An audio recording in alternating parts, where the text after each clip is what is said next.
Daf Yomi, tractate Zevachim 19b, top of the page, Shisham, Anichin, Tefillin. It was there that the high priest would don their phylacteries. This is from a Braita in the previous page. The sages taught, or it's a Mishnah, Braita, it says Tana. The sages taught the hair of the high priest was visible but between the front plate and the mitre. The front plate was set in the forehead, below the hairline, where the mitre was set above it. 19b, Shisham Anichin Tefillin. It was there that the high priest would don their phylacteries. Consequently, the phylacteries of the head did not interpose between the mitre and the priest's head. Yehoshua milalan. Amar Avuna Amar Kra v'chiber aleha b'kohen b'tahera. Tahera b'chlal shehi tamea. The Mishnah teaches that rites performed by one who has not yet brought an atonement offering to complete the purification process are disqualified. The Gemara asks, from where do we derive this? Rav Huna says, the verse states, with regard to the offering brought by a woman who has given birth, the priest shall make atonement for her, and she shall be pure. Leviticus 12:8. Since the verse states, and she shall be pure, one learns by inference that she is ritually impure to some extent until she brings her offering, even though she is already immersed. Anyone who has not yet brought an atonement offering is likewise impure to some extent, and rites performed by one who is impure are disqualified. See 17a. The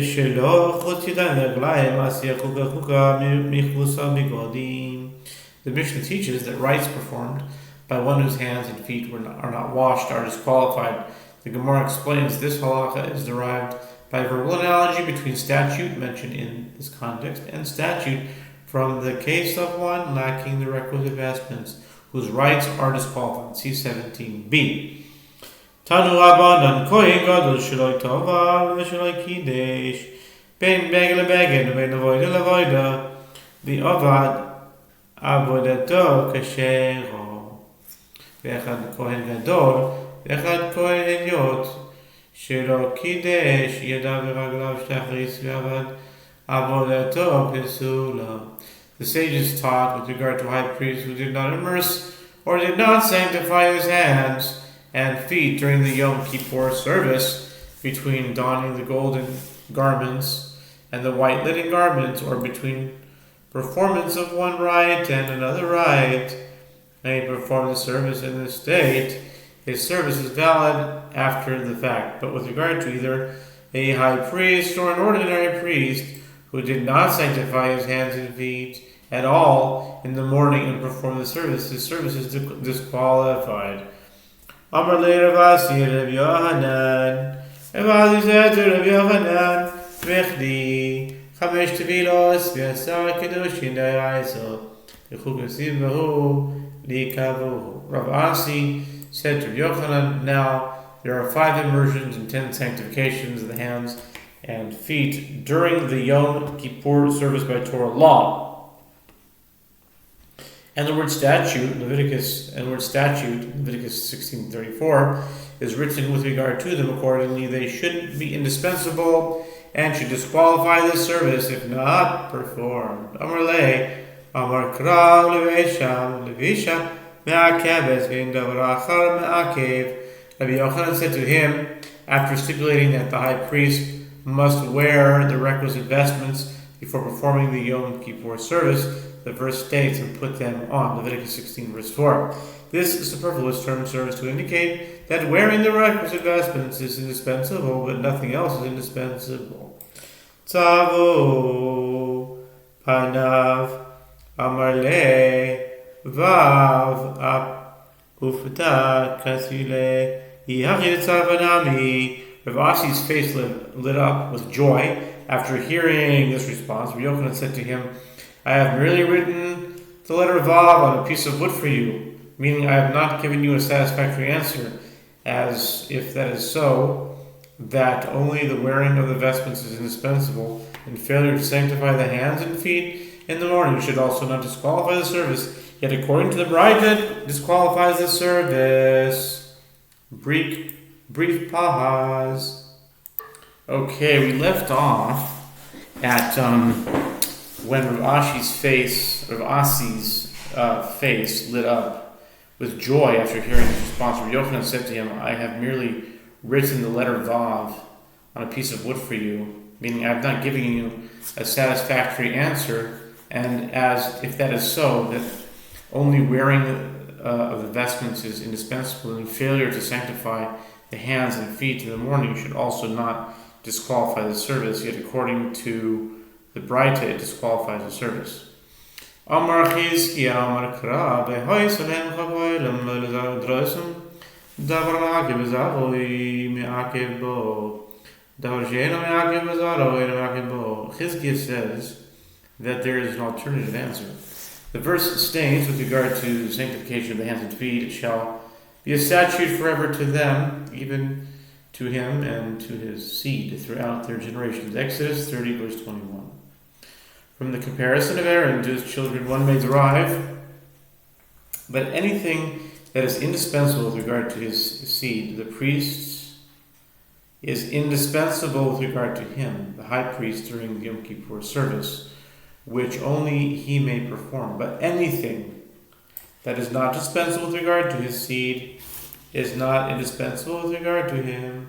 Therefore, the sanctification of the hands and feet between each rite, which is unnecessary for priests during the daily service, does not disqualify the high priest's Yom Kippur service if not done. Rabbi Yonatan, it's interesting, it's talking about the Yom Kippur service, and Yom Kippur was yesterday.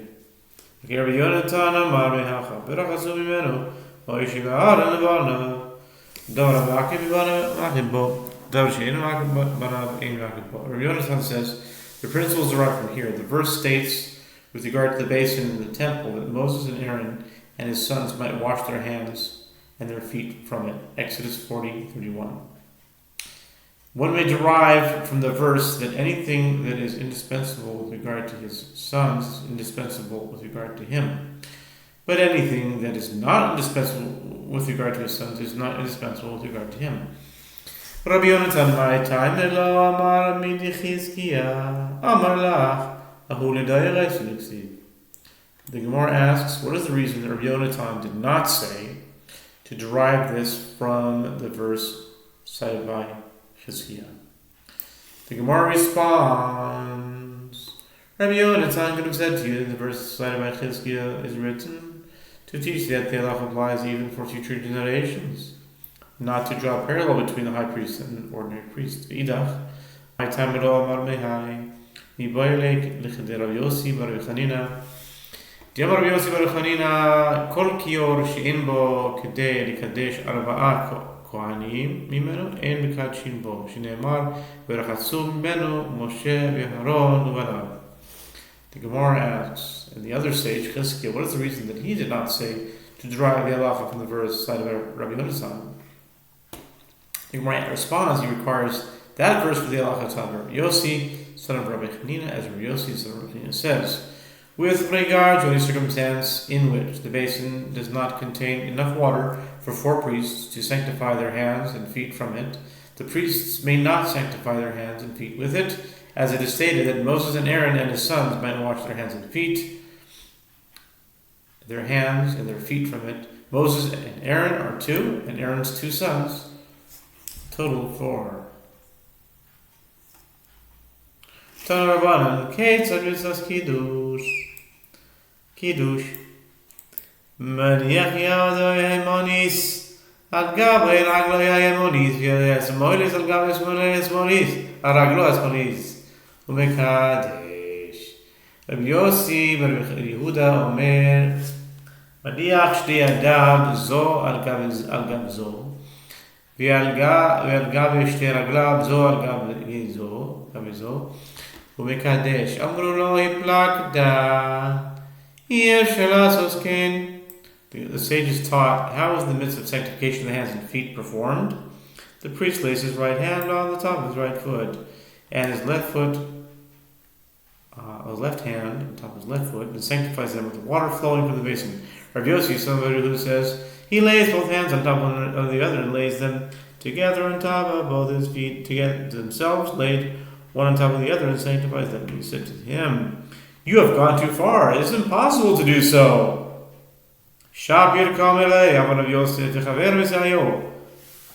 The Gemara notes they speak well to him. It seems impossible to assume such a position without losing one's balance. Rav Yosef says, Rav Yossi and Rav Yehuda meant that the priest would assume the position while another priest would help him maintain his balance. Just one moment, please. My beinayu, my beinayu, my beinayu. Amarabaya, Amida ben Sa'di. The Gemara asks, what is the difference between the reasoning of the sages and that of Yossi, son of Rav Yehuda? Abaye says the difference between them is their opinion with regard to standing with support from the side. According to the sages, this is not considered standing, and the priest may not sanctify his hands and feet while in such a position. Amar le Rav Sama, v'rei Ravashi l'Ravina, v'rei Tebitza v'nekadesh Amar, kol l'sharet l'sharet v'yomumadu. Rav Sama, son of Rashi, said to Ravina, and let him sit and sanctify his hands and feet while seated, and in this manner he may sanctify them all at once. Ravina said to him, the verse states, when they go into the tent of meeting, they shall wash with water, that they not die, or when they come near to the altar to minister. Exodus 30:20. And ministration is performed while standing, as the verse states, to stand to minister. Deuteronomy 18 verse 5. Therefore, sanctification must also be performed while standing.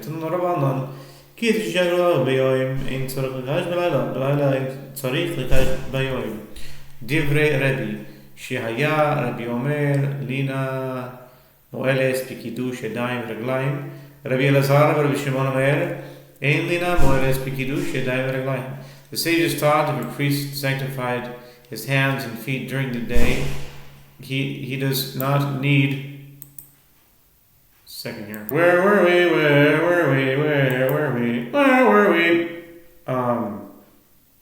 The sages taught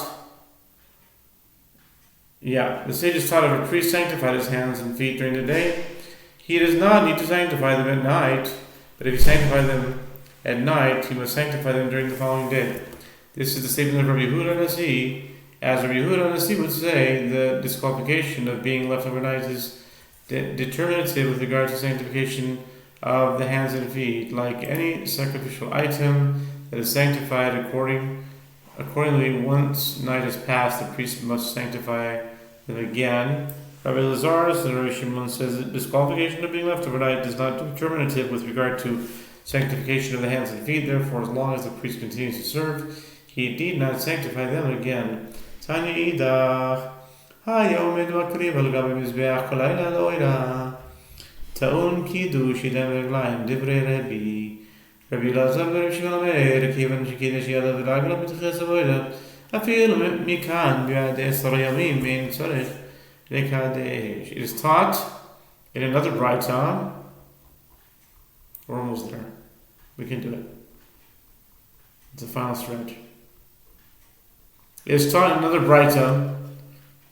If the priest was standing and sacrificing offerings on top of the altar, let's see, maybe 5 minutes. Top of the altar all night. In the morning, he requires sanctification of the hands and feet again.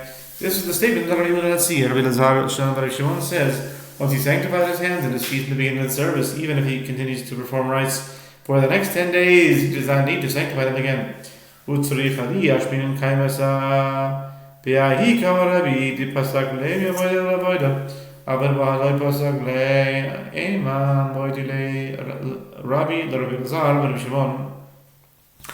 וישמין בהה כאמר רבי אלעזר ברבי שמעון אבל בהה מוידלי רבי צריכו. The Gemara notes that both of the above rights are necessary, though they seem to present the same dispute. As if it had taught us only the first Braita, one might have thought Rabbi Yehuda Nasi stated his opinion only with regard to that case, as there the priest paused between one rite and another rite. But in this case, meaning the second Braita, where he did not pause between the rites, say that Rabbi Yehuda Nasi concedes to Rabbi Lazar, son of Rabbi Shimon, that the priest need not sanctify his hands and feet again. And conversely, if it had taught us only with regard to that case, meaning the second Braita, one might have thought Rabbi Lazar, son of Rabbi Shimon, stated his opinion only in that case, but in his case say that he concedes to Rabbi Yehuda Nasi. Therefore both Braitot are necessary. My time of the Rebbe, Tichsiv Begishtam. My time of the Rebbe Lazar and Shimon, Tichsiv Bibvoam. The Gemara asks, what is the reason Rabbi Yehuda and see? As it is written, the priests must sanctify their hands and feet when they come near to the altar to minister, Exodus 30:20, meaning when they begin the service in the morning. And what is the reasoning of Rabbi Elazar, the son of Rabbi Shimon, as it is written in the same verse, when they go into the tent of meeting, indicating that one sanctification suffices for the duration of a priest's service in the tent of meeting. V'idach nami ha'dichti b'voam iketi b'gishtam v'lo keti b'voam ha'v'yamina al kol gisha v'gisha kol tov rachma b'voam.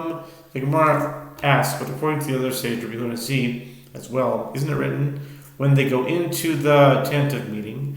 How does he interpret this term? The Gemara responds, if only when they come near had been written, and when they go into had not been written, I would say that the priest must sanctify his hands and feet for each and every approach, meaning every rite. Therefore, the merciful one wrote, when they go into, to indicate that it is necessary only once a day. The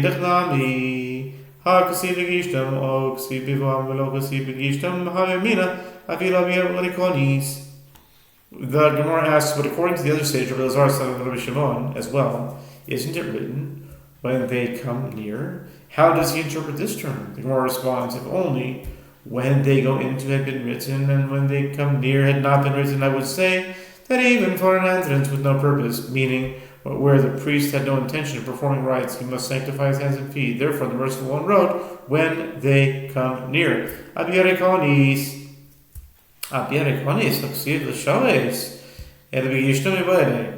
לכד רבחה בר יעקב, דם רבחה ביעקב, והכל מועיל בקידושני, כשהוא לבוש מקדש, תאמר קרוא או בגישתם. מי שאינו מחוסר, אלא גישה בלבד, יצא זה שמחוסר ויש גישה. The Gemara rejects this. How could one have thought that the priest must sanctify his hands and feet for an entrance with no purpose? Isn't it written in the same verse to minister?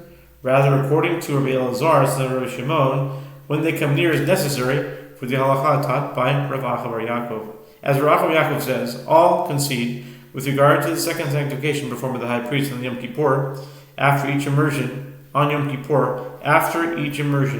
that he must sanctify his hands and feet while he is dressed in the priestly vestments, as the verse states, or when they come near to the altar to minister. The verse indicates that one who is lacking only to come near to the altar, meaning one who is in all other ways prepared for the service, may perform the sanctification. This sanctification. Excluded is this one who is lacking both dressing and coming near. The Gemara asks, why do I need the continuation of the verse to cause an offering by fire, to smoke, to go up and smoke?